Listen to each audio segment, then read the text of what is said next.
Hello বন্ধুরা, কেমন আছো তোমরা সবাই? আশা করছি অনেক অনেক অনেক ভালো আছো, সুস্থ আছো, আর আমিও ভালো আছি। তো সবাইকে শিপ্রাস কুকবুকে অনেক অনেক স্বাগত আর অনেক ভালোবাসা।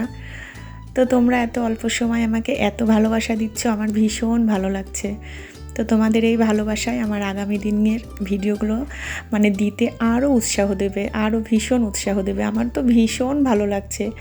তো মাত্র দেখো আমি 20টা কি 21টার মতো ভিডিও পোস্ট করছি, তাও প্রতিদিন দেই না, কিন্তু তবুও আমরা এই আমাকে এত অল্প সময়ে তোমরা এত ভালোবাসা দিচ্ছ, আমার ভীষণ ভীষণ ভালো লাগছে। তো এভাবেই ভালোবাসবে সবাই। তো আজকে আমি রান্না করব হচ্ছে খাসির মাংস। তো কিভাবে রান্না করি সেটাই তোমাদের সঙ্গে শেয়ার করব। তো প্রথমে দেখো খাসির মাংস নিয়ে নিয়েছি, আর এখানে আছে তোমার 1.25 কেজির মতো খাসির মাংস। আর এখানে দিয়ে দিলাম তোমার গোটা গরম মশলা, তার মধ্যে ছিল দারচিনি, এলাচ, লবঙ্গ, তেজপাতা, গোলমরিচ, সমস্ত কিছু, শুধু বড় এলাচটা দিইনি। আর তার মধ্যে দিয়ে দিলাম অনেকটা পরিমাণে পেঁয়াজ কুচি, তারপরে দিলাম আদা বাটা আর হচ্ছে রসুন থেতো, আমি কিন্তু রসুন বাটা দেইনি।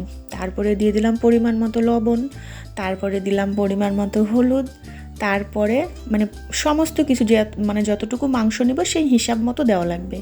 তারপরে দিয়ে দিলাম হচ্ছে ধনিয়া গুঁড়া আর হচ্ছে সামান্য পরিমাণে জিরার গুঁড়া।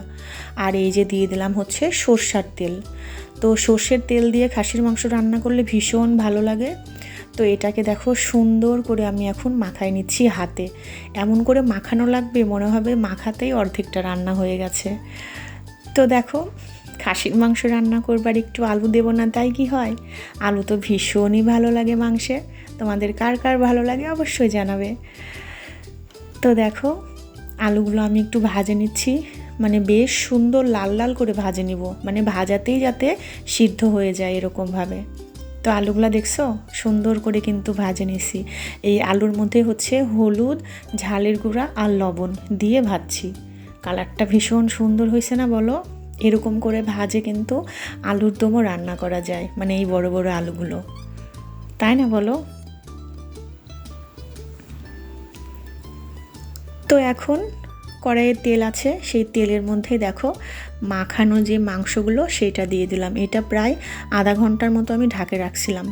একদম ঘরোয়া উপকরণ দিয়ে, কোনো কিছু না, এক্সট্রা কোনো মশলা না, না টক দই, না অন্য কিছু, না বাদাম, কোনো কিছুই না। দেখো একদম ঘরে তোমাদের রেগুলার মশলা যেগুলো থাকে সেটা দিয়েই কিন্তু রান্না করছি। তো দেখো মাংসটা দিয়ে কিন্তু ঢাকা দিয়ে দিছিলাম, তারপরে আবার ঢাকাটা সরাই, আবার নাড়াচাড়া করছি। আর এই মাংসটা কিন্তু ঢাকে ঢাকে রান্না করা লাগবে, এটাই হচ্ছে মাংসের বিশেষত্ব। খাসির মাংস একটুকু কিন্তু জল দেব না, কষানোর সময় যে জলটা বের হবে সেই জলটা দিয়ে কষানো হবে, আর সামান্য পরিমাণ ঝোলের জন্য জল দেব। তো দেখছো কতটা পরিমাণে জল বের হয়ে গেছে, অনেকটা পরিমাণে। তো এখন দিয়ে দিচ্ছি তোমার পরিমাণ মতো ঝালের গুঁড়া। ঝালের গুঁড়াটা মাখানোর সময়ও দেওয়া যায়, কিন্তু আমার হাতটা জ্বালা করবে জন্য আমি কিন্তু দেইনি, যেহেতু হাত দিয়ে মাখাইছি। তারপরে দেখো ঝালের গুঁড়া দেওয়ার পর এই যে দেখো কষাতে কষাতে মশলাটাও সুন্দর একদম গলে গেছে, আর তেলও বের হয়ে আসছে। তো এখন দিয়ে দিলাম এর মধ্যে ভেজে রাখা আলুগুলো। এত সুন্দর গন্ধ বের হয়েছে এই সময়টা কি বলবো। তো দেখো আলু দিয়ে দিয়ে এখানে 1 কাপ গরম জল দিয়ে দিছিলাম, এত সুন্দরভাবে ফুটছে এই সময়, তো মাংসটা হয়ে আসছে। তার মধ্যে দিয়ে দিলাম আমি 4-5টা কাঁচামরিচ, এটাতে গন্ধটা আরও সুন্দর আসে। তো দেখছো ঝোলটা কত টানা নিছি, একদম এরকম মাখা মাখা হবে। তো এইরকম করে খাসির মাংস দিয়ে গরম গরম ভাত খেতে ভীষণই ভালো লাগে, তাই না বলো? আর আমি এখন একটা বাটিতে উঠাই নিচ্ছি। আর ঝোলের যে ঝোলটা যেরকম ঘন হয়েছে, তোমরা ইচ্ছা করলে পাতলা ঝোলও করতে পারো, তবে এইটা এরকম করে করলে বেশি মজা লাগে।